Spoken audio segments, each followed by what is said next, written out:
then promotes goodwill. So it also promotes goodwill. So here oral communication promotes friendly interpersonal relations and helps to create goodwill.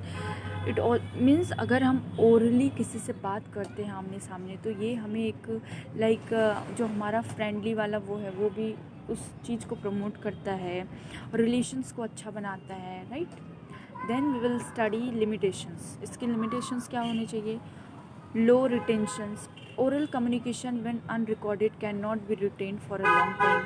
अब देखो oral communication, हम अगर ऐसे orally बात करते हैं तो उसको हम रिकॉर्ड तो नहीं कर सकते हैं और वो ज़्यादा देर तक चल भी नहीं सकता है, राइट.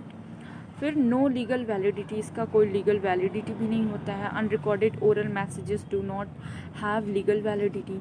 अब किसी ने अगर हमसे बात कुछ किया तो हमारे पास कोई प्रूफ भी नहीं रहता लीगली कि हम इसको दिखा सकें, राइट. वो तो मतलब हम उसको उस मतलब रिकॉर्ड भी नहीं उस टाइम किए हो तो हमारे पास कोई प्रूफ भी ना हो. Then greater chance of misunderstanding. इसमें मिसअंडरस्टैंडिंग भी हो जाती है जब भी हम ओरल कम्युनिकेशन करते हैं. Like greater chance of misunderstanding. Oral communication made without proper planning and organization of thoughts has greater chance of being misunderstood and confused. So here oral communication में क्या होता है?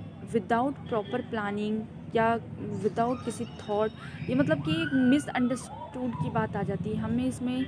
जैसे कि हम एक दूसरे को समझ नहीं पाते हैं अगर हम ऐसे ओरली बात करें ना, बहुत बार इसमें मिसअंडरस्टैंडिंग हो जाती है. Then difficult to trust. Then unrecorded oral communication is unreliable since the source we cannot be easily traced and it becomes difficult to fix responsibility for mistakes.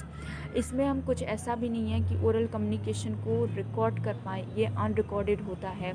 ऐसा भी नहीं कि हमारे पास कुछ है, अगर हम किसी को ऐसे अगर डिफ़िकल्टी हमारे सामने आई तो हम किसी एक पर्सन को फिक्स नहीं कर सकते हैं कि इसकी रिस्पॉन्सिबिलिटी है, राइट, गलती की. Okay.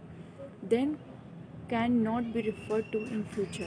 Generally, oral communication is not recorded and so it cannot be referred to in the future. अब ये हम इसको फ्यूचर में भी इसको रिकॉर्ड करके रेफ़र नहीं कर सकते हैं. Then dependent on listener attentiveness. अब oral communication relies on the listener's interest and receptivity in order to be effective. अब हम जो लिसनर के ऊपर मतलब हम डिपेंडेंट रहते हैं कि वो सामने वाला जो लिसनर है वो इंटरेस्ट ले रहा है हमारी बातों में या नहीं, या हमारा इस कम्युनिकेशन का उस पर क्या इफ़ेक्ट डाल रहा है, राइट.